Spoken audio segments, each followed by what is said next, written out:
Welcome to this episode of Unraveling Adoption, an intentional space to delve into adoption's complexities together. I'm Beth Syverson. I'm an adoptive mom of a vibrant and insightful 19-year-old son, Joey, who is struggling to find his path. I'm walking beside him while working on my own personal growth and healing. We are committed to helping anyone touched by adoption, and we want to help the general public understand adoption's complexities better too. Today's guest is Glenn Morey, an interracial adoptee from Korea who lives in Denver. He's a filmmaker, and with his wife Julie, he created the massive film project from 2018, Side by Side, out of a South Korean orphanage and into the world. It's an online installation of 100 Korean adoptees' stories.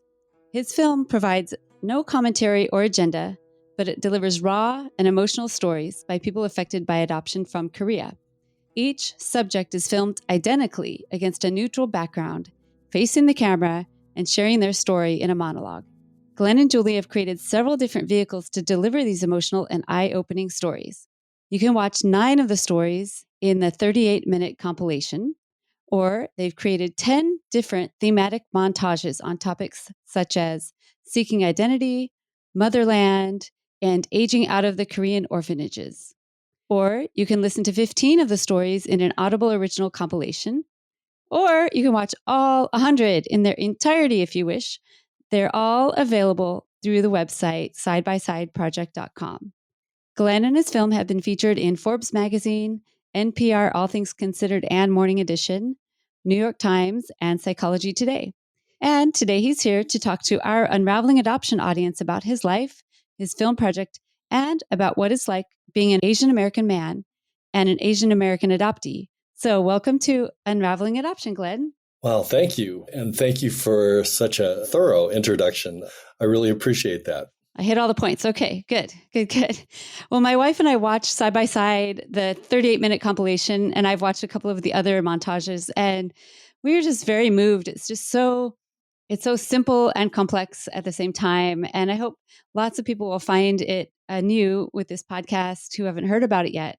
And I'm just honored to have you here on the show. Well, thank you. Thank you for having me. Yes. Before we dig in, why don't you just give us a brief synopsis of your adoption story so people kind of get their bearings? Well, I'm 63 years old. I was adopted from Korea in 1960 when I was 6 months old. And I was adopted by white parents with 3 biological daughters who later adopted another 3 children, 1 from Korea and 2 domestically. I grew up in Denver. I've lived in Denver all my life. I've been married going on 30 years, and I have a 40-year-old stepdaughter. I've been part of the adoptee community since 2002, and I have searched for my biological family unsuccessfully. I'm a filmmaker, as you've talked about, and have been working on this project for over 10 years now. So we're talking about 100 individual stories filmed in 7 countries, 16 cities, and 6 languages, born between 1944 and 1995. So it is an extensive oral history perspective on Korean adoption.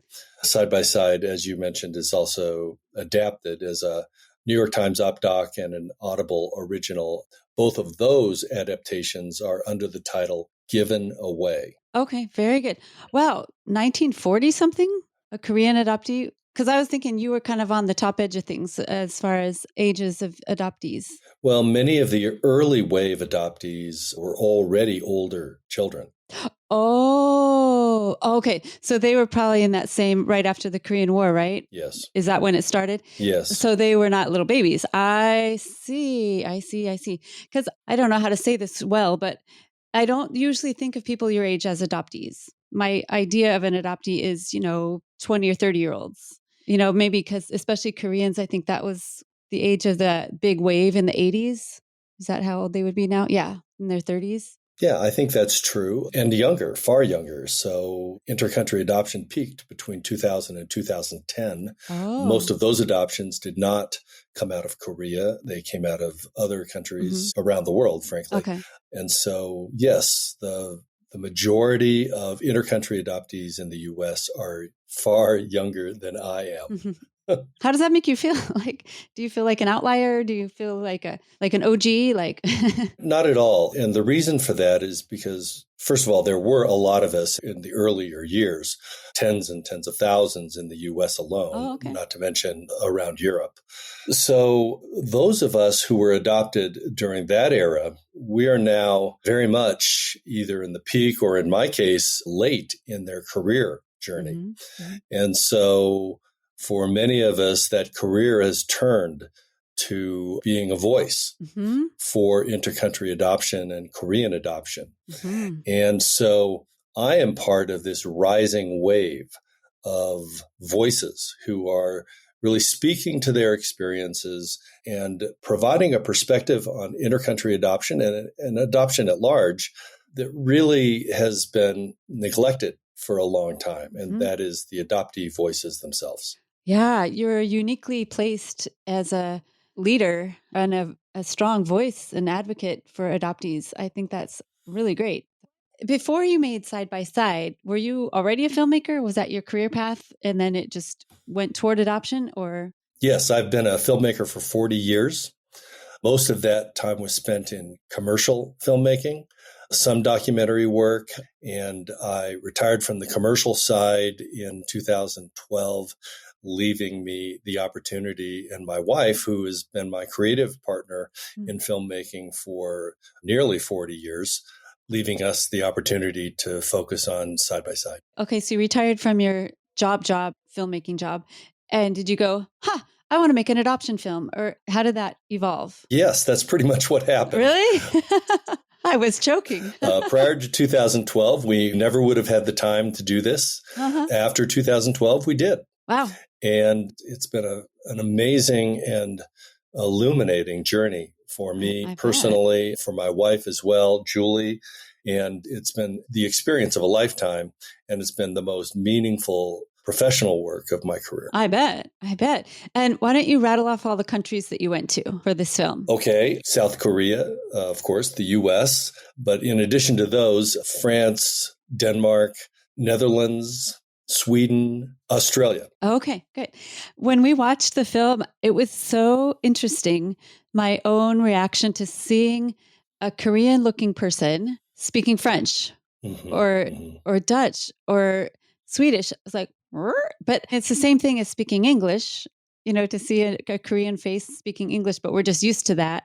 But just like, oh, there are other places in the world. Yes. So these other countries, Australia, I think particularly adopted a lot from Korea. Mm-hmm. Is that the highest one besides the US? No, the highest one, well, on a per capita basis, the highest one is Norway. Oh, really? In terms of pure numbers, I'm actually not sure who's got the biggest pure numbers, but in terms of concentration, it's definitely Norway. Norway. Wow. I would have never guessed that in a million years. What surprised you the most doing all of that work and talking to 100 different adoptees? What was the biggest surprise to you personally? Well, I get asked that question a lot. And my answer to that is a hard answer, because what I did not expect was that in nearly every story, no matter what the adoptee's life journey had been, whether it had been a very satisfying journey, a journey that they would consider to be positive or even enormously positive, or a journey that has been filled with issues and challenges and the kinds of lives that might be perceived as being difficult lives. So it didn't matter what those experiences had been. Eventually, everybody talked about their adoption experiences and feelings in very painful terms. It might have taken them 20 to 30 minutes into the interview, but eventually that's where they landed. Not everybody. There is no universal rule for adoptees, obviously, but in so many cases, that is what happened. And painful terms that were clearly long held, many times severely repressed. And so these were moments of divulging this information where they really hadn't expected themselves to do that in many cases. Yeah. And all of a sudden it was just happening, and it was happening in this very raw and real and authentic way. Yeah. It was very clear that when I watched the film, it didn't seem like these people had told the same story 100 times. Like some of my guests on the podcast, they're out there telling their stories over and over and over again. Hmm. And they're like, okay, here it goes. Da, da, da, da. But it was like they're just telling the first person, but it was on the film. Did you have anyone say, oh, forget it, after they were done with the interview? They're like, forget it. I can't do this in public. Did anyone say, oh, never mind? No, that never happened, Oh, and in wow. fact, quite the opposite happened, where people went far beyond what they had expected. They told more than they thought they were going Yeah, to. Wow. and Yep. then toward the end of every interview, I did ask a question that I didn't ask very many questions. I Hmm. mainly just let people talk, Hmm.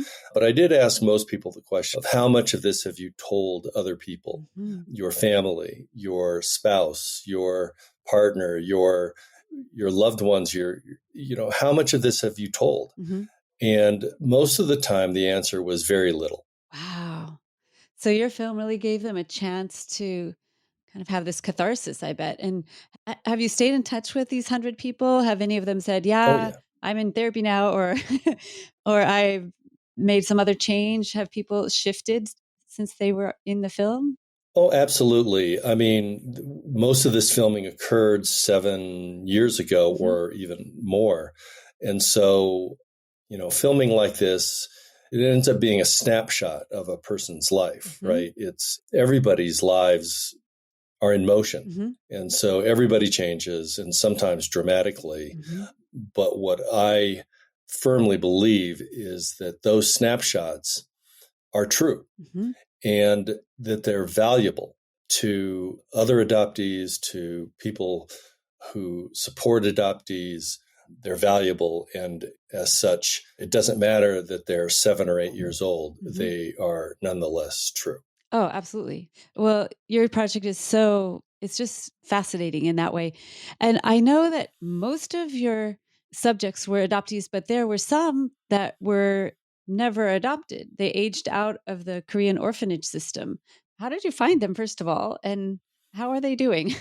Well, it was very difficult to find people who were willing to tell the aging out story Hmm. because in Korea, this is not something you really want to be public about. Hmm. There's a lot of discrimination and bias against people who grew up in orphanages.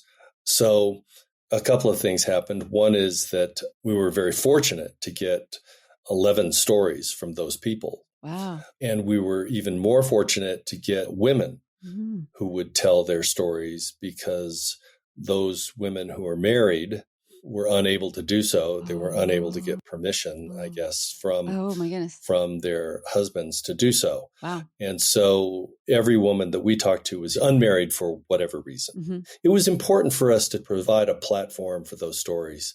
For adoptees, we always wonder what would have happened had we Hmm. stayed in Korea. Yeah. And I think that's a question that virtually every Korean adoptee or intercountry adoptee has asked themselves is what if I had remained in my birth country and my country of origin, my culture of origin, Hmm. and potentially even my family of origin Hmm. in an extended family situation? And so, these stories are very important for filling in some of those blanks. Hmm. And all those stories are not the same, but they are all difficult in various ways. Yeah. And they're enormously educational. Yes, yes. It's very, very enlightening. And I wonder, when you were growing up, did you get the feeling like, you should be grateful that you're not stuck in an orphanage in Korea still? Was that part of your trope that you grew up with? Yes, it was. I don't think that's uncommon. In Hmm. fact, I know it's not uncommon for adoptees of all generations. It certainly was true for me. Hmm. There are different degrees of that, of course. And I would not say that the degree of my experience in that aspect was overwhelming, Hmm. but sure, it was definitely present. Well, and there in several of your subjects, they were like, I am grateful Of because it course. would have been terrible. And Hmm. so it's like, it's true. You should be grateful. And ouch, it kind of hurts to be saved from this fate. And you just ought to be grateful for everything all the time. I'm sure that was kind of a heavy burden to bear. How old were you when you were adopted? I forgot. 6 months. Oh, 6 months. Okay. So you don't remember anything, of course. My son was 7 months. He was adopted from Japan. But in Japan, it was very different. They didn't have orphanages. He was in a hospital and extremely well taken care of. maybe not emotionally, but physically. He was nice and plump and very, very healthy. But yeah, at 6 months, you don't cognitively remember things. But a lot of adoptees from Korea were a lot older, though, right? Like they remember being sent on the train or. Yes. And in fact, many of our stories are from those adoptees on Side by Side. Yeah. I would say those adoptees who have memories range from about 3 up to teen years. Okay. Wow. And you were adopted by white parents. Were you in a very diverse town? Did you see other Asians? Were you the only one? Well, Littleton, Colorado, which is a suburb of Denver, is a typical suburb in the middle of the country. It's absolutely almost entirely white, or it was when I lived there. Mm-hmm. So, yes. How did race play out for you when you were a kid? Did you get teased? Did you get bullied? Did you realize that you were different racially, or did you blend in? How did that work for you? So if we're going to spend today's discussion talking about race, talking about Asian American boys and men specifically, mm-hmm. let me sort of tee this up with a couple of comments, mm-hmm. because I think that it's important to lead into this the right way. And I want to be very careful and intentional mm-hmm. with this topic. Okay, me too. So 3 important caveats that I want to express, things that I think are really important to keep in mind, things that I want to be really clear about. Caveat number 1, I am in no way during the course of this conversation comparing the experiences of Asian American boys and men to the experiences of Asian American girls and women. Oh. Or I'm not comparing either to racial or ethnic groups in America outside of Asians. Okay. This is not a contest, is what I'm saying. Mm-hmm. In fact, what I hope this discussion is an invitation. Because even though Side by Side is about Korean adoptees, and that's what I can speak to, mm-hmm.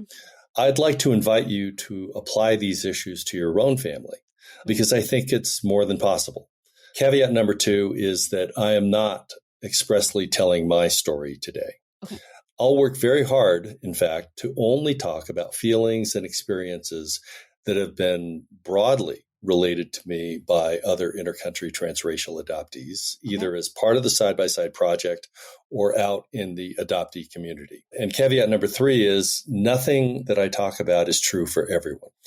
If Side by Side has taught me anything, it's that every adoptee's story and experiences are uniquely true and that outcomes are all over the place. Mm-hmm. But even so, there are certain kinds of experiences and feelings that seem to be shared by many adoptees, mm-hmm. and that resilience happens all the time. Mm-hmm. So to get into what you've already alluded to, I think that a good place to start this discussion is environments that are homogeneously white or close to it. Mm-hmm. You know, the vast majority of intercountry and transracial adoptees that I've talked to, no matter what their age, no matter what their adoptive country, nearly all of them grew up in and currently live in a family and a community that is homogeneously white or very close to it. Mm-hmm.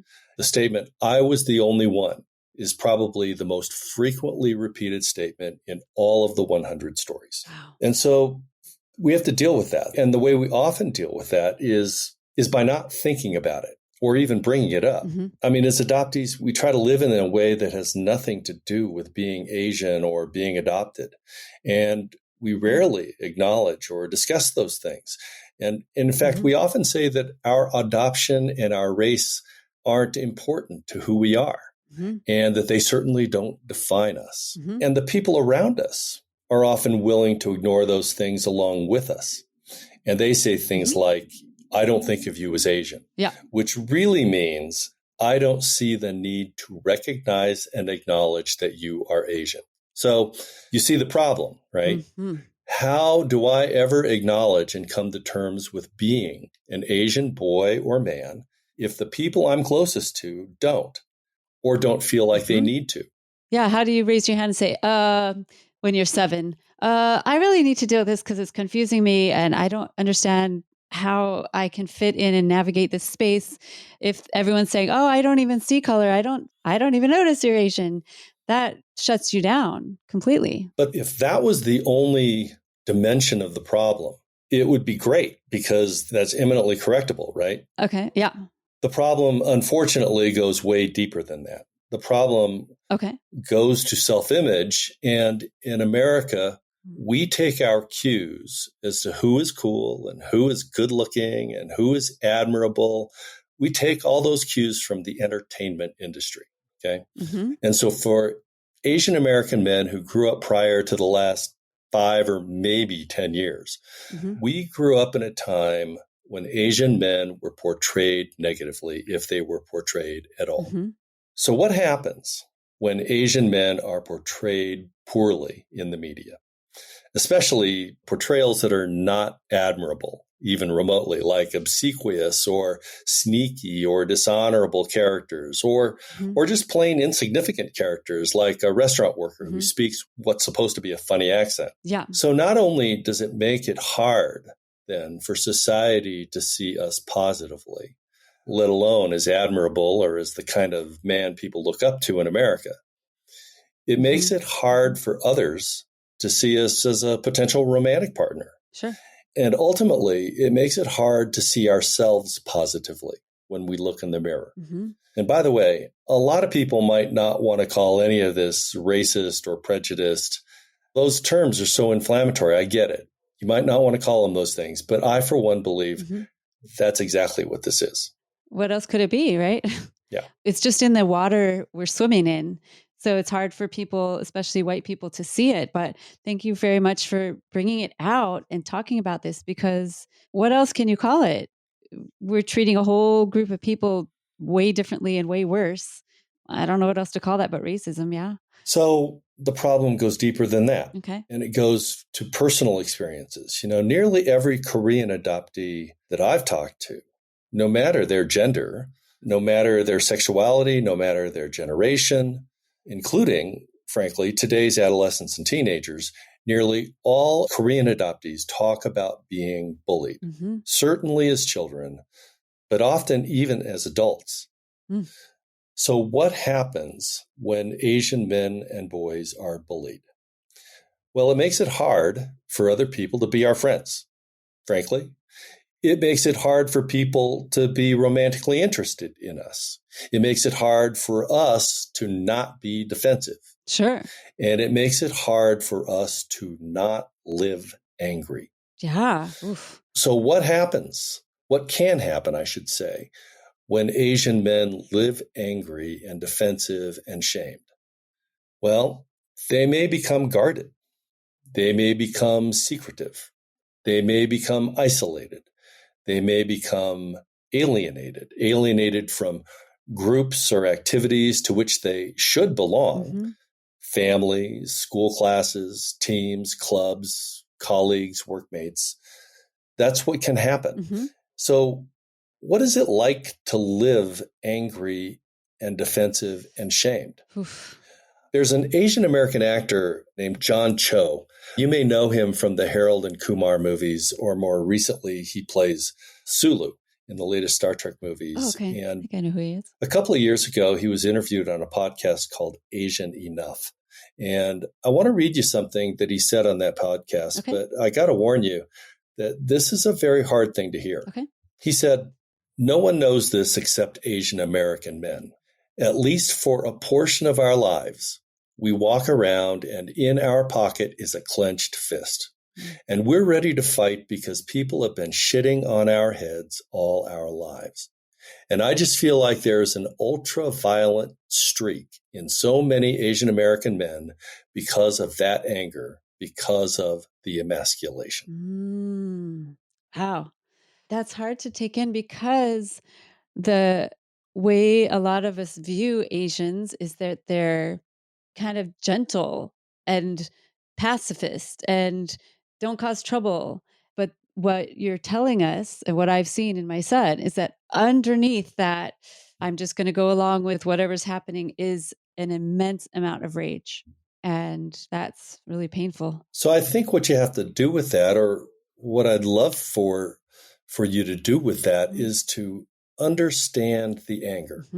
And look, I know people don't want to hear that adoptees are angry, but that's exactly why it's important to hear and really examine that anger. Yeah. I want to read a quote from the author, Brené Brown. Oh, I love her. Yeah. So she writes about courage, vulnerability, shame, empathy. And I think this is really good. She writes, we need to dispel the myth that empathy is walking in someone else's shoes. Rather than walking in your shoes, I need to learn how to listen to the story you tell about what it's like in your shoes and believe you even when it doesn't match my experiences. That is so great. And adoptive parents, I hope you're listening, because I hear from so many adoptive parents that just cannot hear the anger. They want to shift the conversation immediately, or they denigrate the adoptee that's angry, like, oh, they're just a bitter, angry adoptee. Well, yes, they're angry, and we need to be paying close attention to what's going on. Well, I'd like to recommend a couple of books, Sure, if I might, that might help people understand the anger. And I won't kid you, these are hard books to read. Yep. So the first book is called The Souls of Yellow Folk. And it's by Wesley Yang, who writes about the lives of Asian American men. Okay. And the other book is called Minor Feelings. And it's written by Kathy Park Hong, who writes about the lives of Asian American women. Okay. And these are not books about Korean or Chinese culture or history. Okay. These are books about being Asian in America, which is where Asian intercountry and transracial adoptees will grow up and probably spend the entirety of their lives. Yeah.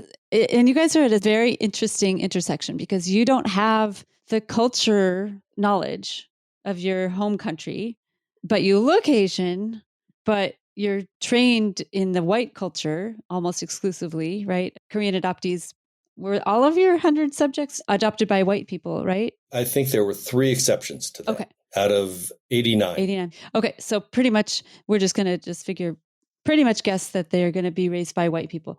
But you look Asian, and on the street, people just assume you're Asian, but you don't carry any of the cultural, I don't know, you don't have any of your legacy that you understand or know, but you just have the outside of you looks Asian. But of course you are Asian on the inside too, but you just are disconnected. But it just must create so many strange dead ends when you're walking around the world. Yeah, and I think the important thing to emphasize here, though, and what I'm trying to say in this discussion, is that connection to culture for an intercountry adoptee is often interpreted as knowing or learning about birth country culture and history so that you can be proud of that heritage. And I think that's important. And for many adoptees, it's been very meaningful. But that in no way, shape, or form gives them the coping skills they'll need to be Asian American in America. That is a completely different experience, but that is the experience that they deal with day in, day out, and that we have to be able to not just cope with, but to thrive in. Yeah. Okay. So you do recommend heritage camps and finding people that look like your child, like if you're an interracial adoptive parent, but there's way more. Is that what you're saying? Yes. I'll say this. In a perfect world, transracially adoptive parents, in my view, would accommodate their child's identity development by not requiring them to grow up in a homogeneously white community. Yes. Okay. That would be a good thing if they didn't do that in their transracial adoptions. Okay. So I know that's a tough message, and it certainly flies against the love will conquer all school of thought. Yeah. But love doesn't fit the whole picture. Yeah, that's not enough. And so the skills and the ability to rise above the daily experiences that every intercountry adoptee has does not come from a heritage camp typically. And in fact, a week of heritage camp, while it might provide a boost during that period of time, it also doesn't really translate into day-to-day benefit over the rest of the adoptee's life. So I guess what I'm doing here is encouraging adoptive parents and adoptee kids and teens to do more than heritage camp and to do more than learn about their birth country's culture, and to begin to learn and understand and embrace and be empathetic about the issues of being not white in a homogeneously white community. So why is this so important? Well, how important is it to be able to integrate into society? How important is it to successfully launch as an adult? How important is it to lower the risk for self-destruction or addiction or violence or suicide? Absolutely. How important is it to have healthy and loving romantic relationships? How important is it to connect and bond with friends and peers and colleagues?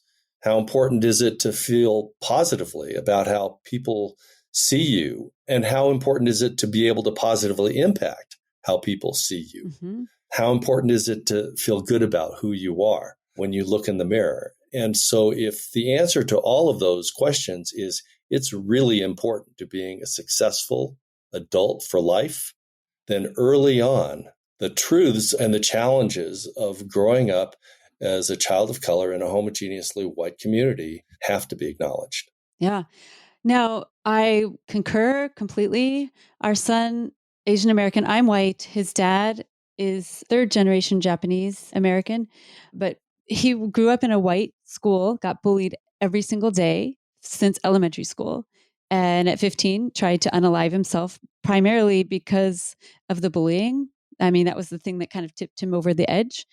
And the addiction piece was also part of being Asian because guess who he found to use substances with?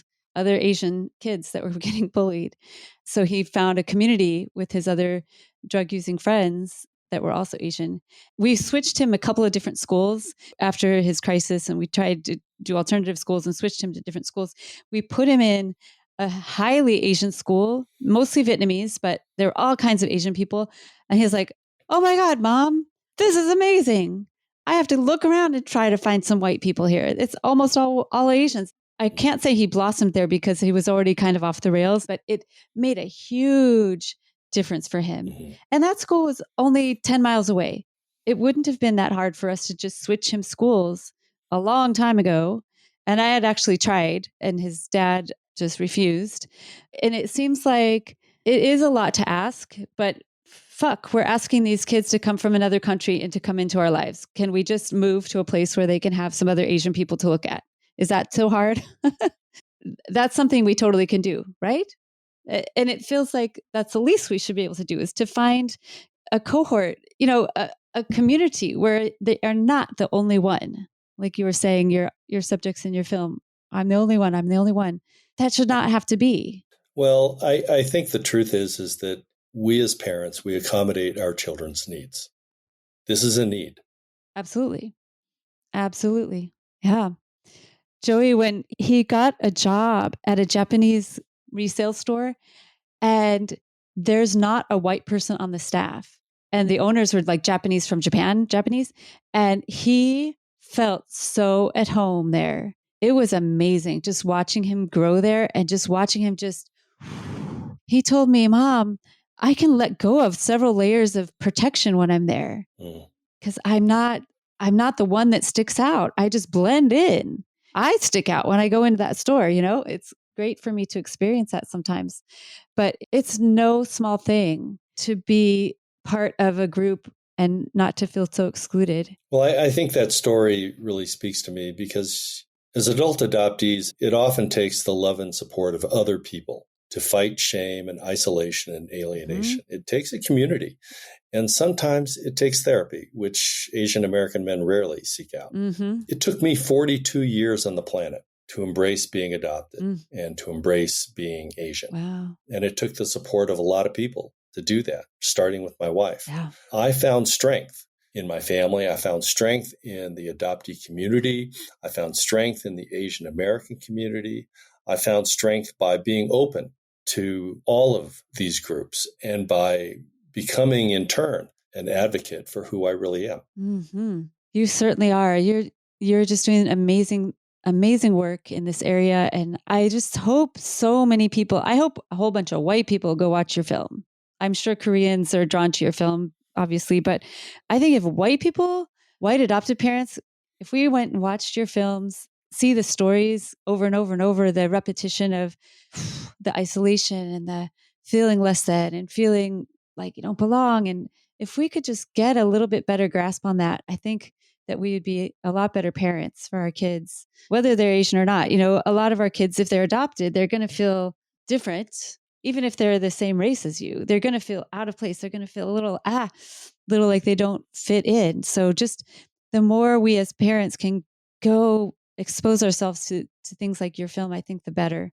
Are there any other organizations that like particularly for Korean adoptees, or any other organizations you recommend? Well, there is PACT Camp, PACT Camp, which is for parents and families and adoptees in transracial adoption. And it's a long-running camp. I believe they have versions on the West and East Coast both.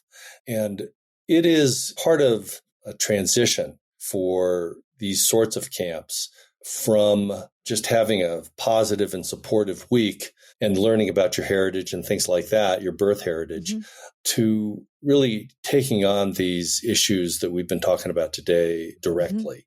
And in fact, having experienced these camps, it often ends up being like a week-long symposium for adoptive parents in human race relations. Yeah. So they're very serious. They're very purposeful. They're very specific in terms of how they come at this topic. Okay, so adoptive parents, it's like you need to go get your master's degree in understanding race. It's no small task, and it's hard and it's difficult to look at because as a white person, it's hard to imagine the pain that our kids might be going through or other adoptees might be going through. But we have to look at it. We have to get some sort of understanding, some sort of grasp on it so we can help our kids. It's literally a life and death kind of situation here. And, adoptees are 4 times as likely to attempt suicide. And we want our children to thrive and be all of who they are. And we have a lot of work to do as adoptive parents and as allies too. I know we have a lot of allies that listen to the show that aren't touched by adoption at all, but they're just interested in, maybe they're a teacher or a minister or a doctor or something. But I think all of us can really do better at understanding all these many layers of how race affects people. And like you said at the beginning, it's not a competition from, one race to another race. Everybody has their own little pile of stuff to deal with, right? No, or a very large pile of stuff to deal with. Some people have large piles, but every individual needs to be met where they are, right? Yeah. So we're not going to say, well, it's not as bad as being Black, right? So you're fine, right? Do you ever get that? No, I kind of hear that spoken in general society, but no one's ever said that to me. No one would say that to you, thank goodness. Yeah. But I think that's kind of an undertone, like, oh, Asians, you guys are doing fine. You're all right. The Black people, they're having a lot of trouble, but Asians, you're okay. Look at you guys. You're doing fine. But that's a very big assumption, right? Yeah, that's the whole model minority issue. And that's a complete and problematic pile of garbage. It's just, it's not helpful. Not helpful at all. And it doesn't go anywhere toward addressing what's actually happening in America. Yeah. We just really need to face it, really look at it, open our eyes. So I think you've done a great job of opening our eyes with this conversation. I hope people go watch your film. I don't know. Do you call it film or films? It seems like it's like multiple films. I call it a documentary project with many forms. Yes. And you were telling me that you're taking it to therapists and social workers and different types of people and reinventing your films many different ways. I think that's really remarkable. Well, this material, as you can imagine, is unique, particularly in its breadth and depth, its breadth of years and countries and types of cases, as well as the depth of these interviews. They're extremely in depth. And so this kind of material is invaluable in an educational setting, in a therapeutic setting, and in a family setting, well beyond the obvious benefits for adoptees themselves. For sure, for sure.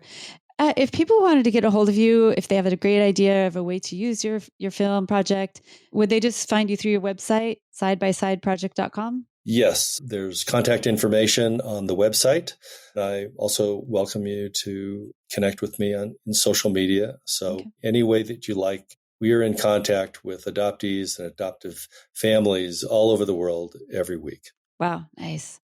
Is there anything else you'd like to say or mention before we close up? Well, I appreciate the opportunity to take this topic on and in such a direct way. This is not something that I have done very often. Normally, or typically, I am asked to comment on the project and on Korean adoption and intercountry adoption at large. So I'm rarely given the opportunity to drill down to these sorts of issues, and especially on behalf of Asian American boys and men, even though we got a lot of that through the side-by-side project. And so that material is there, but it's something that is very, very difficult, I think, to enter into open discussion about. Yeah. Well, I'm here for it, by God, because my son is on the struggle bus, and a huge piece of that is the race piece. And I did not do a great job of it. I admit, I wish I could have gone back and done a lot of things differently. And so I'm trying to help other people maybe who have younger kids or who have a little bit more time to figure out how to navigate this. And I'm trying to do better for my son all the time too. So I'm sure he will enjoy this episode. I told him about it and he was very interested in it. He's like, yeah, you guys need to talk about that for sure. He's like, yep. Mm-hmm. So here you go, Joey. I'm trying. Well, thank you. Thank you very much for the opportunity. Okay. Well, thank you all for listening. I really hope you share this really important episode with anyone you know. And I hope this episode reaches far and wide to help our Asian American men and boys and other people of color. I mean, we can take these concepts and expand them as far as we need to go. There's lots of work to be done. So thank you for taking the time to listen. Please find Unraveling Adoption on Facebook, YouTube, on your favorite podcast app. We are on Patreon if you would like to help support us by creating an account there and donating a small amount every month that helps us with the fees and stuff that we need to make this podcast every week. And if you're an adoptive parent that really wants to dig deeper into this kind of topic and other topics that are kind of tough to deal with, I have the group for you. We've created Aptitude. It's a support group for adoptive parents facing adoptions challenges. And we are not afraid to go into these topics. So if you're interested, go to our website, unravelingadoption.com/aptitude, and you can find all the information there. It's free. And I would just want to help other adoptive families do better than I did when Joey was younger. So, all right. Thank you so much, Glenn, for being here. I appreciate all of your knowledge and sharing your heart with us. Thank you, Beth. Thank you all for listening. Glenn and I want you all to stay safe.